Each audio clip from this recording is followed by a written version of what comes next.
আমরা যারা 90 দশকের সন্তান তারা হয়তো বিশেষ কিছু নই, তবে এটা স্বীকার করতেই হবে যে আমরা ভাগ্যবান ছিলাম। আমরা যেমন চিঠি লিখেছি তেমনি ভিডিও কলেও কথা বলছে।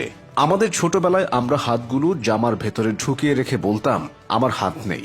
আমাদের সময়ে একটা কলম পাওয়া যেত যার 4 রকমের কালি ছিল, আর এই কলমটা যার কাছে থাকতো তার ভাবসাবি থাকতো অন্যরকম। আমাদের শৈশবে 1 হাত সমান কলম পাওয়া গেলেও আমরা কলম কেটে ছোট ছোট কলমও আবিষ্কার করতাম। কাউকে চমকে দিতে আমরা দরজার পেছনে লুকিয়ে থাকতাম। ধান কাটা হয়ে গেলে খড় দিয়ে ছোট ছোট ঘর তৈরি করতাম। খেলার জন্য আমরা দোকান বানাতাম। ধুলাকে চাল আর কচুর ডগা কেটে মাছ মাংস বানিয়ে সেখানে বিক্রি করতাম। টাকা হিসেবে থাকতো জাম পাতা ও গাব পাতা। আমরা রাতে হাঁটার সময় ভাবতাম আমি যেখানে যাচ্ছি চাঁদটাও আমার সাথে সেখানেই যাচ্ছে। স্কুলে যাবার সময় আমরা দল বেঁধে হই হুল্লোড় করতে করতে যেতাম, তবে বেশিরভাগের পায়ে জুতা থাকতো না। ক্লাসে কলম কলম খেলা, খাতায় ক্রিকেট খেলা ও চোর ডাকাত খেলা ছিল নিয়মিত ঘটনা।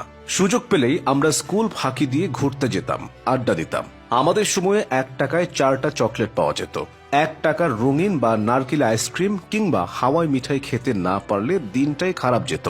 আকাশ দিয়ে প্লেন বা হেলিকপ্টার গেলে আমরা সবাই দৌড়ে খোলা জায়গায় জড়ো হয়ে আকাশের দিকে তাকিয়ে থাকতাম। স্কুল ছুটি হলে দৌড়ে বাসায় আসতাম মিনা কার্টুন সিসিমপুর দেখব বলে। শুক্রবার দুপুর 3টা থেকে অপেক্ষা করতাম কখন বিটিভিতে সিনেমা শুরু হবে।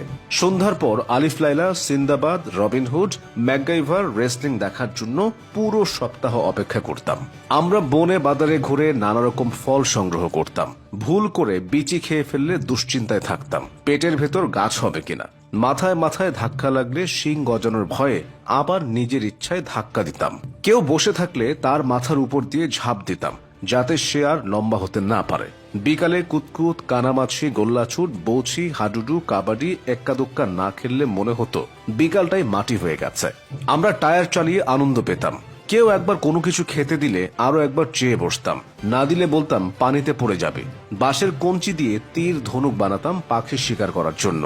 বৈশাখী ঝড়ে বাগানে আম কুড়াতে যেতাম, আর বিজলি চমকালেই দৌড়ে বাসায় চলে আসতাম। দল বেঁধে পুকুরে খালে ঝাঁপ দিতাম। কেউ ডাল, কেউ চাল, কেউ ডিম, কেউ পেঁয়াজ, কেউ রসুন এনে একসাথে চড়ুই ভাতি করতাম। আমরা ভোরবেলায় দল বেঁধে শাপলা তুলতাম। চোখ ডলতে ডলতে মক্তবে যেতাম।